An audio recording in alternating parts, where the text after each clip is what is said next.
Hello everyone, welcome to my YouTube channel Learn Geography with Shyamal. If you are new in my channel, don't forget to subscribe the channel.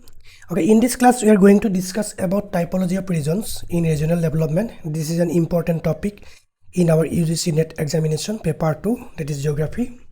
Okay, let's start the class. In this class we are going to discuss introduction, concept of regional development, what is regional development, then regions type, 5 regions types: metropolitan, rural, suburban, peripheral and cross border, and characteristics, key features of each region type, then strategies, 5 development approaches, and 5 comparison tables and MCQ ready key points. Okay, let's start it.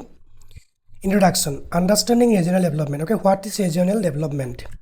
Regional development is a multifaceted concept encompassing the growth and progression of specific geographical areas. Understanding the typology of regions or its types, different types, is essential for guiding strategies that optimize development outcomes. Okay, differentiation of regions or classification of regions helps in identify unique characteristics of each region. Tailored strategies are more effective than generic approaches, and balanced and equitable growth is the core goal, and both national and global development depend on regional progress. Okay, type 1, metropolitan regions, large densely populated urban hubs. Okay, large densely populated urban areas, they serve as economic, political and cultural hubs with advanced infrastructure and numerous opportunities for innovation and business growth. For example, Mumbai, Delhi, Kolkata, Tokyo, New York, etc.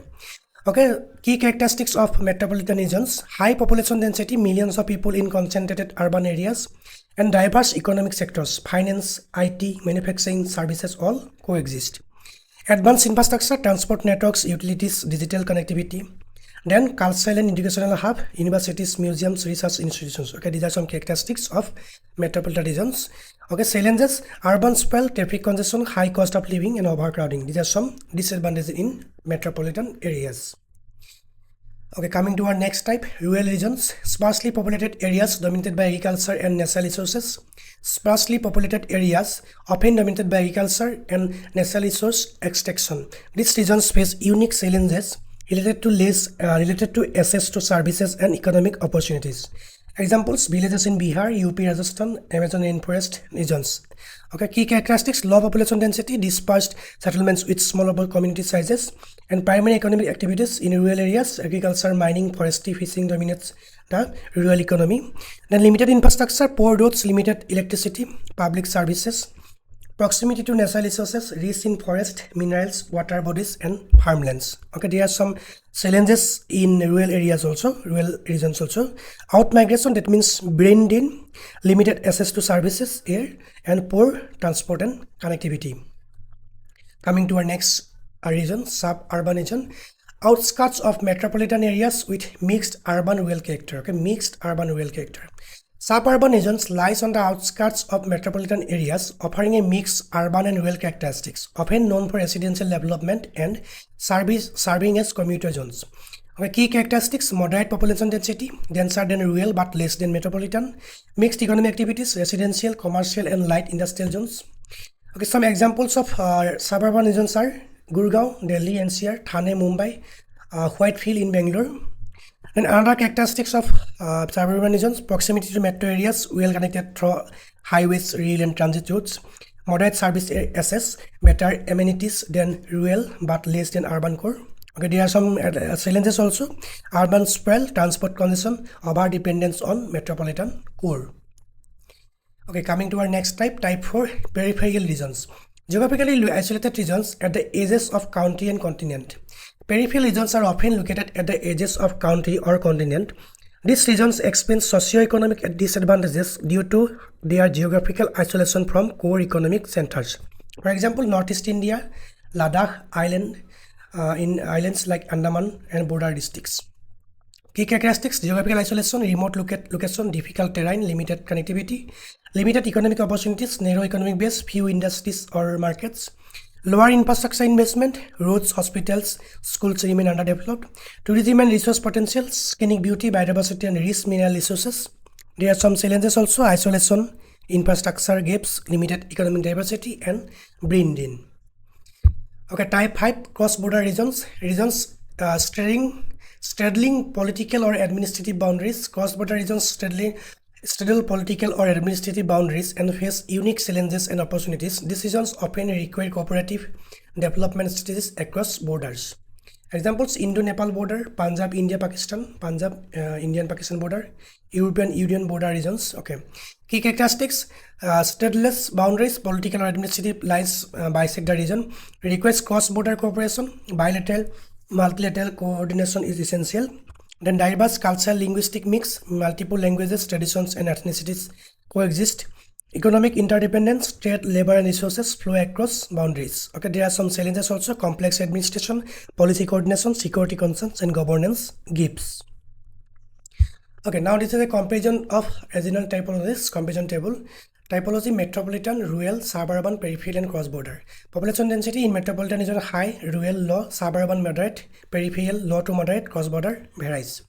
Economic activities: metropolitan diverse, tertiary, rural, agriculture, mining and primary, suburban, residential and commercial, periphery, agriculture and tourism activities, cross-border, trade and mixed economic activities. Key challenges in metropolitan: urban soil and congestion, rural areas, brain drain service access, suburban, dependence on metro area, peripheral, isolation infrastructure, cross-border, admin and administration and policy coordination. Opportunities in metropolitan area: innovation hub, rural area, natural abundance of natural resources, suburban, residential growth, peripheral, tourism potentials, cross-borders, economic integration. Okay, regional development strategies: 5 core approaches for effective regional growth. Infrastructure investment, roads, utilities, communication networks, improves connectivity and market access. Economic diversification, reduce single industry dependence, promote SME and new sectors for resilience. Human capital in development, education and training programs, enhance workforce skill and innovation capacity. Sustainable development, balance economic growth with environmental protection, enable energy and social well-being. Cross-border cooperation, joint projects and policy harmonization for regions straddling administrative lines. Okay, these are some key points regarding our UGC NET exam perspective. Okay, metropolitan regions have high population density with diverse economic sectors, tertiary dominant. Rural regions are dominated by primary sector activities like agriculture, mining and forestry. Suburban regions show moderate density and serve as commuter zone for metro areas. Peripheral regions suffer from geographical isolation and limited infrastructural investment. Cross-border regions require bilateral cooperation for policy harmonization and joint projects. Economic diversification reduces over-dependence on a single sector, key strategy for resilience. Sustainable development, balance economic growth, environmental protection and social equity. Brain drain, out-migration or skilled people is a major challenge for rural and peripheral regions.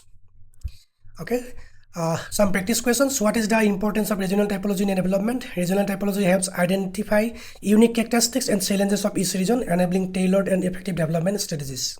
How does environmental diversification benefit regional development? It reduces dependence on a single industry, making the regional economy more resilient to economic shocks and downturns. Why is cross-border cooperation essential for certain regions?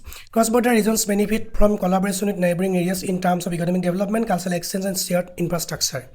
What are the main challenges of metropolitan regions? Metropolitan regions face overcrowding, high living costs, traffic congestion, and urban sprawl as primary development challenges. How can sustainable development be achieved in regional planning? By balancing economic growth with environmental protection, promoting renewable energy, conservation, and ensuring social equity. Okay, understanding the typology of regions is crucial for formulating effective and sustainable development strategies. By recognizing the unique characteristics of each region type, policymakers can design targeted interventions that promote balanced and equitable growth across metropolitan, rural, suburban, peripheral, and cross-border regions. Okay, that's all for today. If you like the class, don't forget to share and subscribe. Thanks for watching. Thank you.